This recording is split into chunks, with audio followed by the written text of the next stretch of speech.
আসসালামু আলাইকুম। আমন্ত্রণ জানাচ্ছি TV1 নিউজে। আপনাদের সঙ্গে আছি আমি সৈয়দ সামিউল আজম। শুরুতেই শিরোনাম। কোটা সংস্কার আন্দোলন ঘিরে নাশকতার ঘটনায় প্রতিদিনই ভিড় বাড়ছে ঢাকার সিএমএম আদালত প্রাঙ্গণে। গ্রেপ্তার ব্যক্তিদের খোঁজে সেখানে ভিড় জমাচ্ছেন স্বজনরা। ইন্টারনেটে মিলছে না কাঙ্ক্ষিত গতি। দেশবাসীকে নাশকতাকারীদের বিরুদ্ধে রুখে দাঁড়ানোর আহ্বান জানিয়েছেন প্রধানমন্ত্রী শেখ হাসিনা। বৈষম্য বিরোধী ছাত্র আন্দোলন বলেছে তাদের এই আন্দোলন এখন কোটা সংস্কারে সীমাবদ্ধ নেই। সময়ের সাথে সাথে চিরচেনা রূপে ফিরছে ঢাকা। কারফিউ শিথিল হলে জরুরি কাজ সেরে নিচ্ছেন নগরবাসী। এলিভেটেড এক্সপ্রেসওয়ে ও মেট্রো রেল বন্ধ রয়েছে, তাই ঢাকার যানজটে ভোগান্তি বেড়েছে। এবং টাওয়ার হ্যামলেটসে বো এলাকায় নবনির্মিত কাউন্সিল ভবন উদ্বোধন করে মেয়র লুৎফুর রহমান জানিয়েছেন তার মেয়াদকালে ৪,০০০ সোশ্যাল হাউস নির্মাণের প্রতিশ্রুতি দ্রুত বাস্তবায়ন হবে।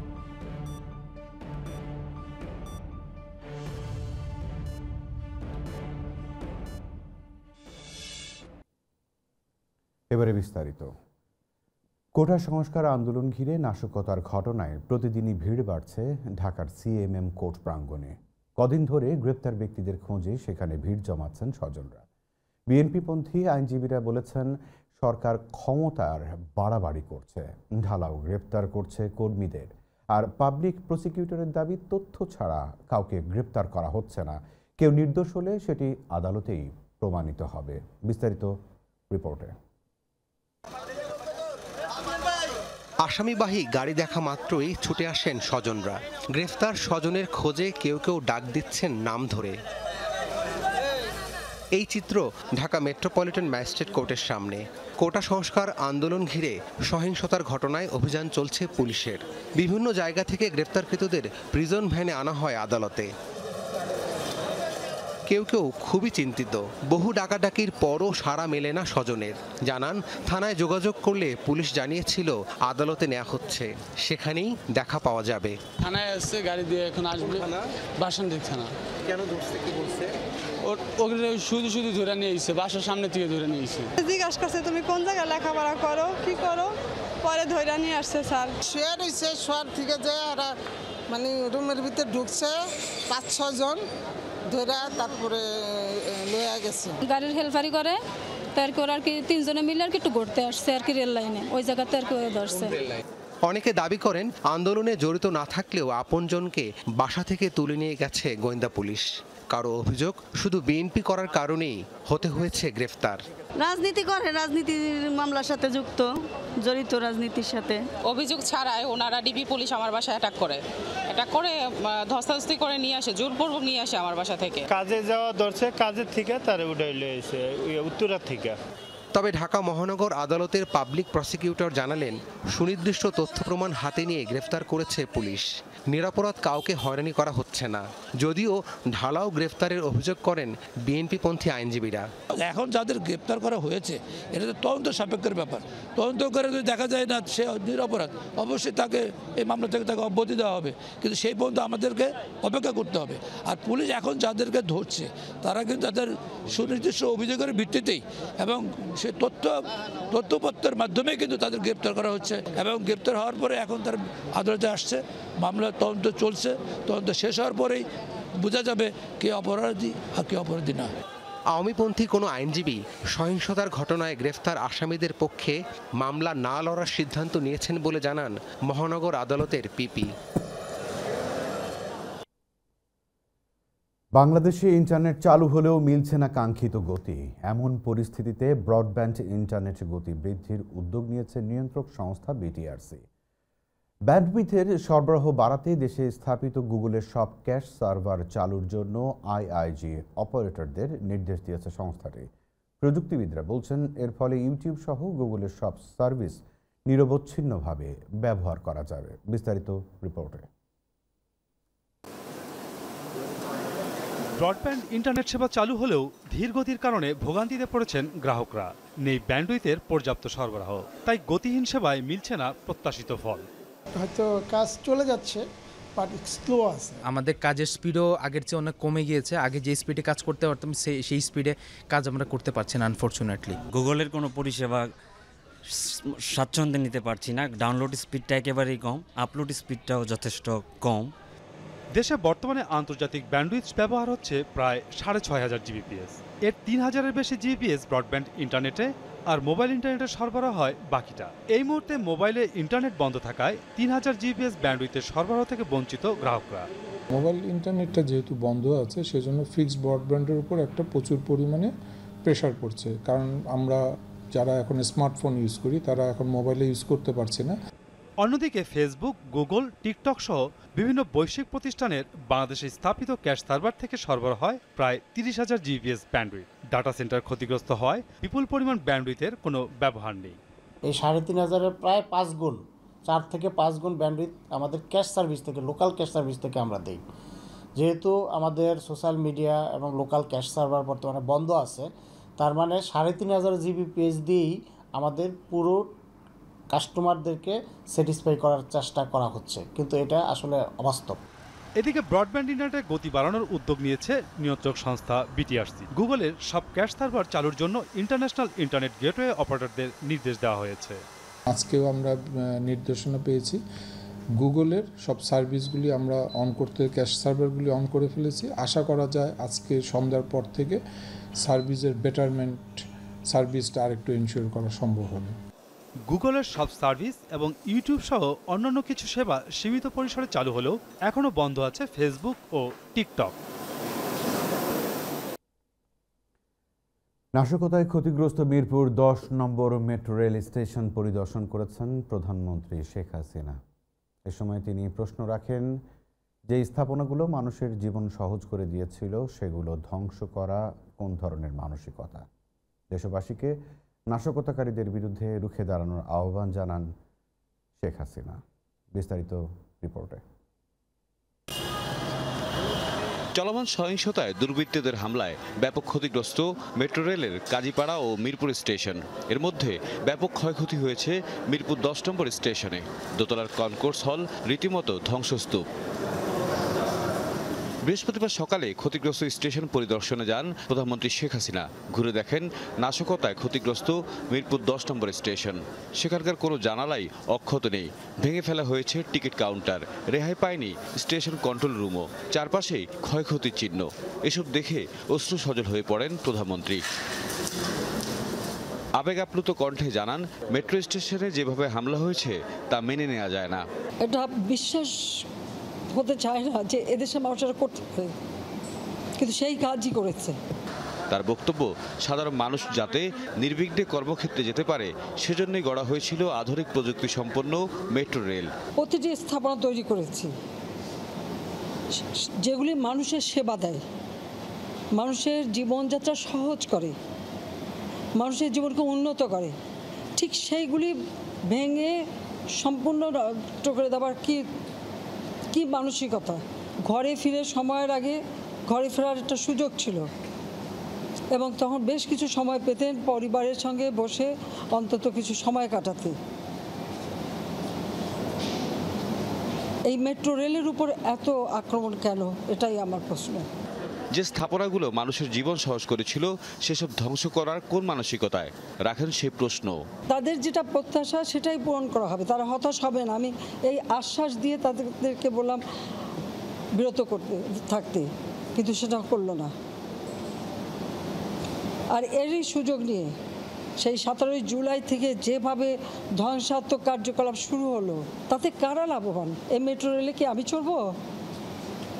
শুধু আমরা সরকার চড়বে? শুধু আমাদের মন্ত্রীরা চড়বে? না সাধারণ জনগণ চলবে? সেটা আমার প্রশ্ন। যে দাবি তারা করেছিল, সমস্ত দাবি শুধু মানা না, তার থেকে বেশি আমরা দিয়েছি, হাইকোর্টে দিয়ে দিয়েছে। তারপরেও কিন্তু এখন থামেনি। কেন থামেনি? আমি দেশবাসীর কাছে সেটাই আমি বিচার চাই। যারা দেশের উন্নয়ন ধ্বংস করেছে তাদের বিরুদ্ধে রুখে দাঁড়াতে দেশবাসীর প্রতি আহ্বান জানান সরকার প্রধান। ঘন্টার পর ঘন্টা আবার ট্রাফিক জ্যামে পড়ে থাকতে হবে, আবার কর্মস্থলে পৌঁছানো, আবার ফেরত আসা, দীর্ঘ সময় লাগবে। যেই কষ্ট আমি লাঘব করতে চেয়েছি, এই কষ্ট আবার যারা সৃষ্টি করলো তাদের বিরুদ্ধে আপনাদেরই রুখে দাঁড়াতে হবে, দেশবাসীকেই রুখে দাঁড়াতে হবে। এর বিচার তাদের করতে হবে। আমি তাদের কাছেই বিচার চাই, কারণ আমাদের প্রত্যেকে এই যে মন্ত্রণালয়ের যারা এবং এই মেট্রো রেল নির্মাণ কার্যের সাথে যারা জড়িত তাদের আজকে চোখের পানি পড়ছে এটা দেখে। এ সময় মেট্রো রেলের কর্তৃপক্ষের কাছ থেকে ক্ষয়ক্ষতি ও সার্বিক পরিস্থিতির বিষয়ে অবহিত হন প্রধানমন্ত্রী শেখ হাসিনা। কোটা সংস্কার আন্দোলনকারীদের প্ল্যাটফর্ম বৈষম্য বিরোধী ছাত্র আন্দোলনের পক্ষ থেকে আন্দোলনকারী শিক্ষার্থীদের উদ্দেশ্যে 8টি বার্তা দেওয়া হয়েছে। এর মধ্যে রয়েছে হতাহতদের তালিকা তৈরি, হত্যা ও হামলায় জড়িতদের চিহ্নিত করা, বিশ্ববিদ্যালয় ও হল খুলে দেওয়ার চাপ তৈরি করা। বৃহস্পতিবার দুপুরে এসব বার্তা সংবলিত একটি বিবৃতি সামাজিক যোগাযোগ মাধ্যম ফেসবুকে পোস্ট করেছেন বৈষম্য বিরোধী ছাত্র আন্দোলনের সমন্বয়ক আসিফ মাহমুদ, আবু বাকের মজুমদার ও রিফাত রশিদ। ছাত্র নাগরিক হত্যা ও গুম খুনের বিচার, রাষ্ট্রীয় ক্ষয়ক্ষতির বিচার, মামলা প্রত্যাহার ও ডাকসুর সাবেক সমাজ সেবা সম্পাদক আখতার হোসেন সহ নিরপরাধ ব্যক্তিদের মুক্তি, আহত ও নিহতদের ক্ষতিপূরণ এবং সব ক্যাম্পাসে সন্ত্রাসী রাজনীতি উৎখাত ও বিশ্ববিদ্যালয় প্রশাসনের বিচারের দাবিতে দফাভিত্তিক আন্দোলন অব্যাহত রাখার কথা জানানো হয়েছে বিবৃতিতে। আপিল বিভাগের রায়ের পর কোটা সংস্কার করে সরকারের দেওয়া প্রজ্ঞাপনের বিষয়ে বিবৃতিতে বলা হয়, আন্দোলনকারী শিক্ষার্থী ও অন্য অংশীজনদের সঙ্গে আলোচনা ছাড়াই কোটা সংস্কারের যে প্রজ্ঞাপন জারি করা হয়েছে সেটিকে তারা চূড়ান্ত সমাধান মনে করছেন না। বিবৃতিতে আরও বলা হয়, বৈষম্য বিরোধী ছাত্র আন্দোলন আর কেবল কোটা সংস্কারের বিষয়ে সীমাবদ্ধ নেই, তাই প্রজ্ঞাপন জারির সঙ্গেই এই আন্দোলনের সমাপ্তি ঘটবে না।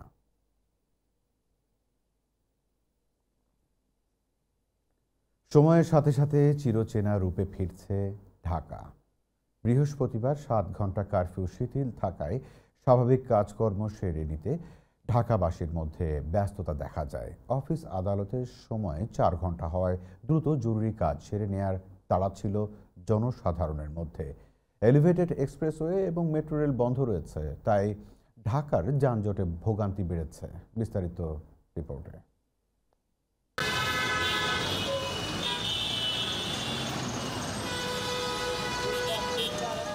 রাজধানীতে কারফিউ শিথিলের দ্বিতীয় দিনের সকাল, ব্যস্ত কর্মমুখর আর যানজটের চিরচেনা ঢাকা। নাশকতা এড়াতে দেয়া কারফিউর মোড়ক ছেড়ে অফিসগামী নগরবাসী যখন বাইরে, তখনই ঢাকা যেন ফিরে পেল তার প্রাণচঞ্চলতা। কয়েকদিনের তুলনায় সড়কে গণপরিবহনের সংখ্যা ছিল বেশি, আর কমেছে মানুষের মধ্যে আতঙ্কও। মানুষজন চলাচল বেশি ভালো স্বাভাবিকভাবেই করতেছে। এই 2 দিন থেকে বাইরেছি কিন্তু কামাই নেই, আগের মতো কোনো কাম নাই। পরিস্থিতি তো গতকাল থেকেই মোটামুটি স্বাভাবিক ছিল, আমরা আমাদের দৈনন্দিন কাজকর্মগুলো সারতে পেরেছি। গণপরিবহনের সংখ্যা কালকে তুলনামূলক কম ছিল, কিন্তু আজকে গণপরিবহনের সংখ্যা সকাল থেকে বেশি দেখা যাচ্ছে। কালকের তুলনায় আজকে অবস্থা খুবই ভালো দেখতেছি। সব দিক থেকে রাস্তা ব্যবস্থা ভালো, আপাতত সব শৃঙ্খলা চলে আসছে। আগের তুলনায় স্বাভাবিক হয়েছে দেখে মানুষ চলাচল করতে পারে, এটাই আমার কাছে মনে হয়। নগরে এলিভেটেড আর মেট্রো রেলের অভাবের পুরো চাপই যেন ঢাকার মূল সড়কগুলোতে, ফলে যানজট দেখা যায় বিভিন্ন সড়কে। ফুটপাতের দৃশ্যও যেন চিরচেনা রূপে। মিরপুর 10-এর ধ্বংসযজ্ঞের নিচেই নতুন স্বপ্নের বুননে অনেক দোকানি শুরু করেছেন বেচা বিক্রি। ক্রেতা বিক্রেতার হাকডাকে সরব চারদিক।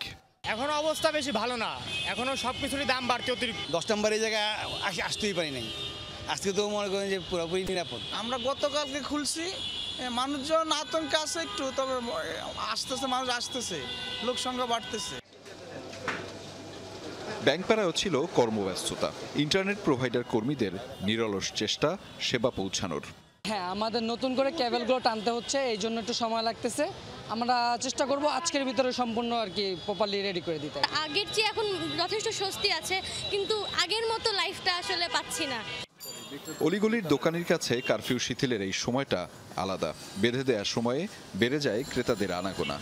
মানুষের ভিতরে তো আতঙ্ক এখনো কাটে নাই, তারপরে এইভাবেই চলতেছে। মাস শেষ কেউই স্যালারি পায় নাই, মাঝখানে একটা অবরোধ হয়ে গেছে, এই জন্য আমাদের বিক্রিটা অনেক কম। শিথিলভাবে যেটা কিনে খাবো সেটা মানে ক্রয় ক্ষমতার বাইরে। বিকেল 5টায় কারফিউ শিথিলের সময়সীমা শেষ, তাই ঘরে ফেরার তারা। তবে বাদ ছেদে আছে সড়কের যানজট। রাস্তায় অনেক জ্যাম, বিশেষ করে মেট্রো রেলটার অনেক ক্ষতি করে ফেলছে। আসলে অনেক জ্যাম, প্রচুর জ্যাম। এই জ্যামে আমরা খুব কষ্ট পাচ্ছি আর কি। আর আগে তো আমরা বাসা তো মিরপুরে, মেট্রোতে যাওয়া আসা করতাম, সময়টা কম লাগতো, এখন প্রবলেম পড়ে গেছি। গতকাল গেছে, আজকে মোটামুটি মানে লোকজন ছুটছে, ভালোই বেরোইছে।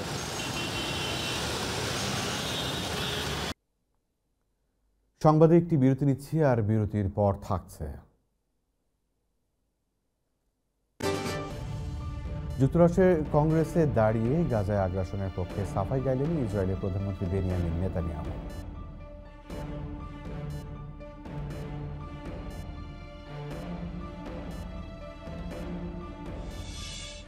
এবং মার্কিন কংগ্রেসে যখন ইসরায়েলি প্রধানমন্ত্রীর ভাষণ চলছে, তখন বাইরে চলছিল নজিরবিহীন বিক্ষোভ।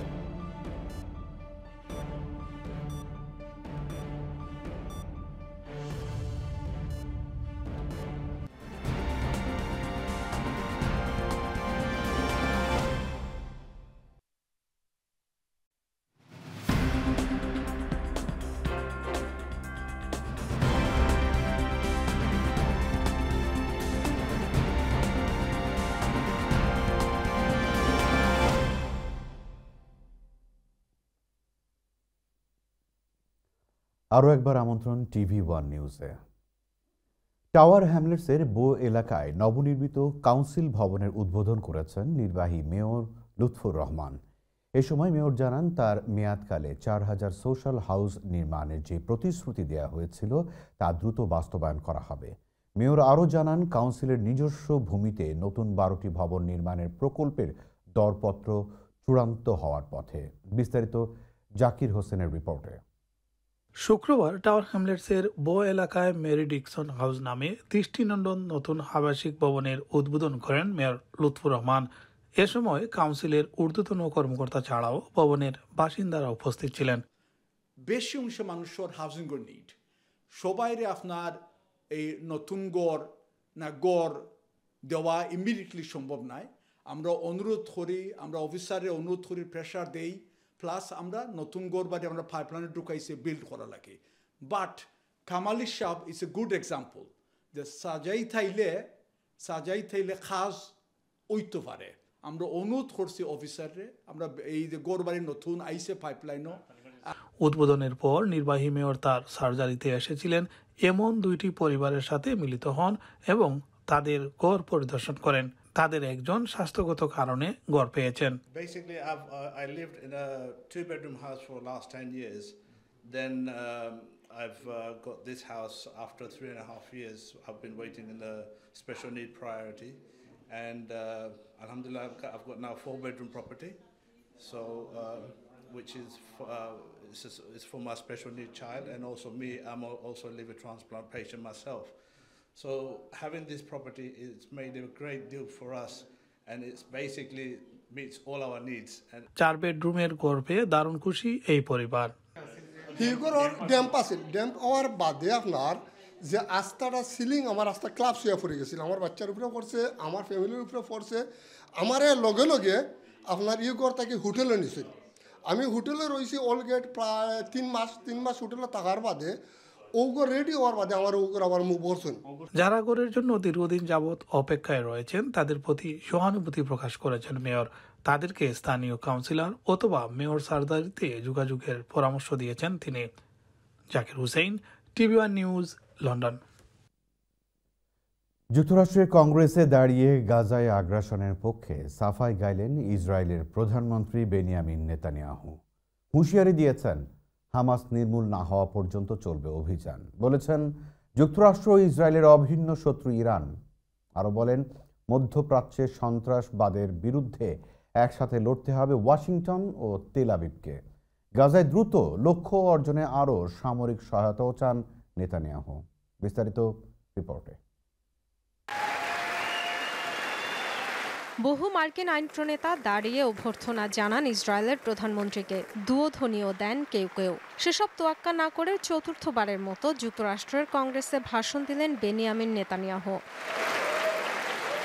যৌথ অধিবেশনে 1 ঘন্টার বেশি সময় ধরে দেয়া বক্তব্যে গাজার আগ্রাসনকে ইসরায়েলের অস্তিত্বের লড়াই হিসেবে প্রতিষ্ঠার চেষ্টা করেন। বলেন, হামাসের আত্মসমর্পণ ও নিরস্ত্রীকরণ এবং সব জিম্মির মুক্তির পরই কেবল যুদ্ধবিরতিতে রাজি হবে তেল আবিব। সে লক্ষ্যে দ্রুত আরও অস্ত্র সহায়তার প্রত্যাশা জানান যুক্তরাষ্ট্রের কাছে। আমাদের সব শত্রুর জানা উচিত, যুক্তরাষ্ট্রের সমর্থনের জন্য কৃতজ্ঞতা জানাই। এই মুহূর্তে আরও অস্ত্র সহায়তা পেলে দ্রুত যুদ্ধ শেষ হতে পারে। হামাসের সামরিক সক্ষমতা ধ্বংস করা পর্যন্ত লড়বে ইসরায়েল। মধ্যপ্রাচ্যে চলমান সংকটের পেছনে ইরানকে দায়ী করেন নেতানিয়াহু। বলেন, আমেরিকাকে চ্যালেঞ্জ জানাতে আগে মধ্যপ্রাচ্য জয় করতে চায় তেহরান, তবে তাদের প্রতিহতে কাজ করছে ইসরায়েল। ইসরায়েলের হাত বাঁধা পড়লে পরবর্তী টার্গেট হবে আমেরিকা। সন্ত্রাসবাদ বিরোধী সব গণতান্ত্রিক দেশ বিপদে পড়বে। ইরানের সাথে লড়াইয়ের অর্থ যুক্তরাষ্ট্রের সবচেয়ে কট্টর ও খুনে শত্রুর বিরুদ্ধে লড়ছি আমরা। আমাদের লড়াই আপনাদের লড়াই, আমাদের জয় আপনাদের জয়। যুদ্ধ পরবর্তী গাজার শাসন পরিকল্পনা নিয়েও কথা বলেন নেতানিয়াহু। উপত্যকার বেসামরিকীকরণের লক্ষ্যের কথাও জানান। হামাসকে পরাজিত করার পর নতুন এক গাজা তৈরি হবে। আমার লক্ষ্য উপত্যকাকে বেসামরিকীকরণ ও জঙ্গিমুক্ত করা।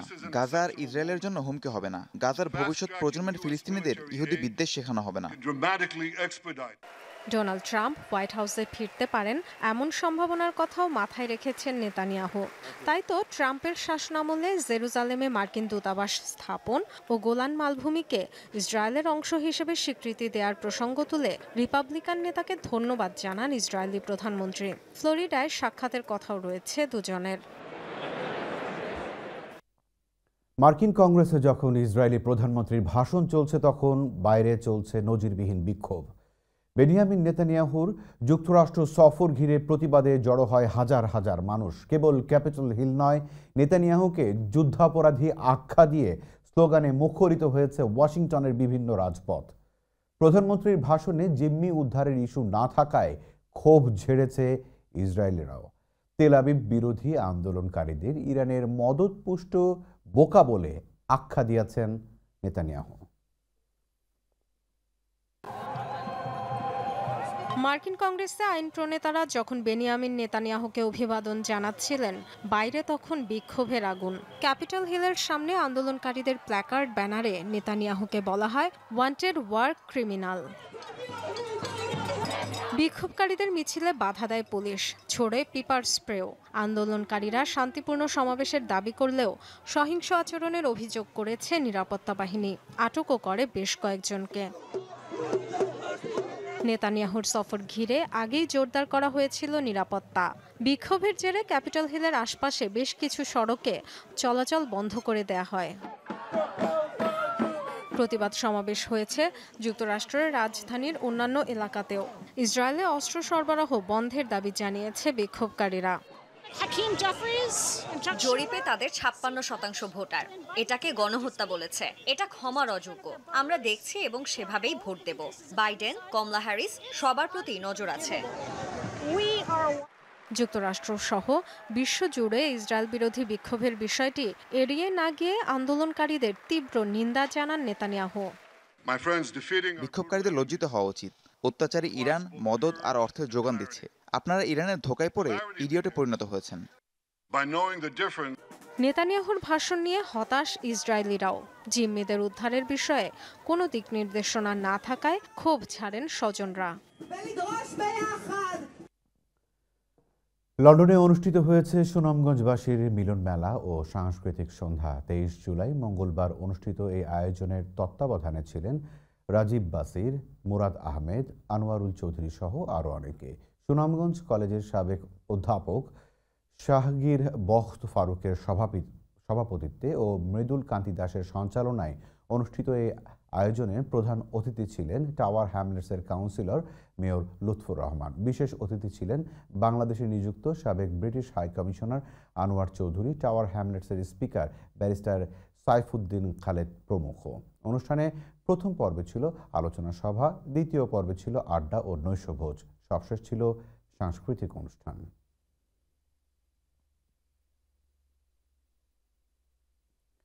সিলেটের জালালপুর উপজেলার প্রবাসীদের সংগঠন জালালপুর অ্যাডভান্সমেন্ট কমিউনিটি ইউকে সংক্ষেপে জ্যাকের প্রথম বার্ষিক সাধারণ সভা ও নির্বাচন অনুষ্ঠিত হয়েছে। মঙ্গলবার লন্ডন এন্টারপ্রাইজ একাডেমিতে অনুষ্ঠিত সাধারণ সভায় জালালপুরবাসী ছাড়া কমিউনিটির বিশিষ্টজনেরা উপস্থিত ছিলেন। সংগঠনের সেক্রেটারি ব্যারিস্টার মুস্তাক আহমেদের সঞ্চালনায় অনুষ্ঠানে স্বাগত বক্তব্য রাখেন জ্যাকের সভাপতি মনির আহমদ। তিনি সংগঠনের মূল নীতিগুলো সবাইকে মেনে চলার আহ্বান জানান। জ্যাক সহ সভাপতি আব্দুল বাসিত চৌধুরী বিগত বছরের আর্থিক প্রতিবেদন পেশ করেন। সাধারণ সভার প্রথম পর্বে সমাপনী বক্তব্য রাখেন জ্যাক উপদেষ্টা মণ্ডলীর সভাপতি মাস্টার শামসুর রহমান। এরপর নতুন মেয়াদের জন্য সংগঠনের ট্রাস্টি সভাপতি, সেক্রেটারি, কোষাধ্যক্ষ সহ 17 জন বিশিষ্ট কার্যনির্বাহী পরিষদ গঠন করা হয়। নির্বাচন পরিচালনার জন্য কমিশনার হিসেবে দায়িত্ব পালন করেন মাসুদুল হক, ব্যারিস্টার আব্দুস সালাম ও Abdul Mukib.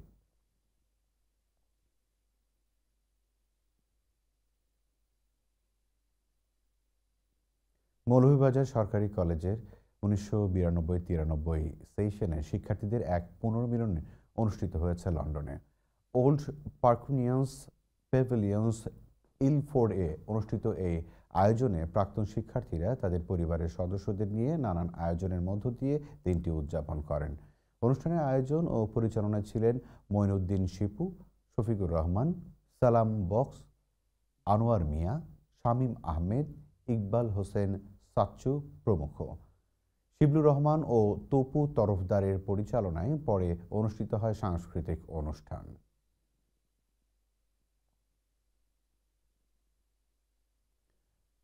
North England Bangladeshi TV reporters অ্যাসোসিয়েশনের নতুন কার্যকরী কমিউনিটির প্রথম সভা অনুষ্ঠিত হয়েছে 23 জুলাই মঙ্গলবার ওল্ড হ্যামের একটি রেস্টুরেন্টে। সংগঠনের সভাপতি এমজি কিবরিয়ার সভাপতিত্বে এবং সাধারণ সম্পাদক মওদুদ আহমেদের পরিচালনায় এই সভা অনুষ্ঠিত হয়। আমাদের ওল্ড হ্যাম প্রতিনিধি মোহাম্মদ খালেদ আহমদ জানান, সভায় বক্তব্য রাখেন টিভি রিপোর্টার্স অ্যাসোসিয়েশনের উপদেষ্টা আফজাল রব্বানী, জুনেদ আহমেদ, কোষাধ্যক্ষ দিলওয়ার হোসাইন শিবলি, সাংগঠনিক সম্পাদক শাহ মোবাশ্বির আলী প্রমুখ। বক্তারা আগামী দিনগুলোতে সংগঠনকে কিভাবে শক্তিশালী এবং গতিশীল করা যায় সেই লক্ষ্যে বিভিন্ন কর্মপরিকল্পনা সহ বিস্তারিত আলোচনা করেন। সভাপতি সমাপনী বক্তব্য ও নৈশভোজের মাধ্যমে সভা শেষ হয়।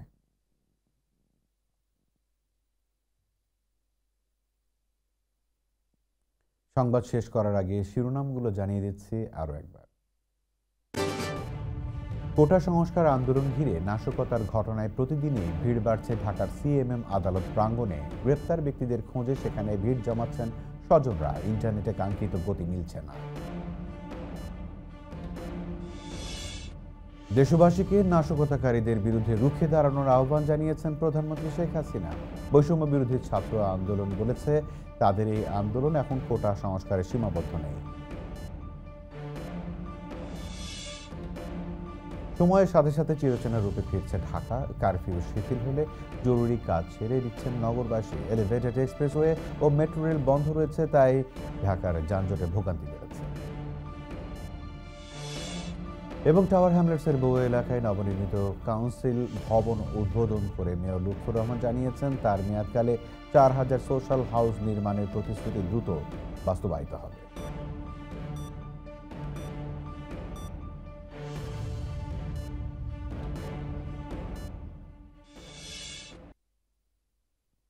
এই ছিল আমাদের আজকের আয়োজন। সকলের সুস্বাস্থ্য ও মঙ্গল কামনা করে শেষ করছি। আল্লাহ হাফেজ।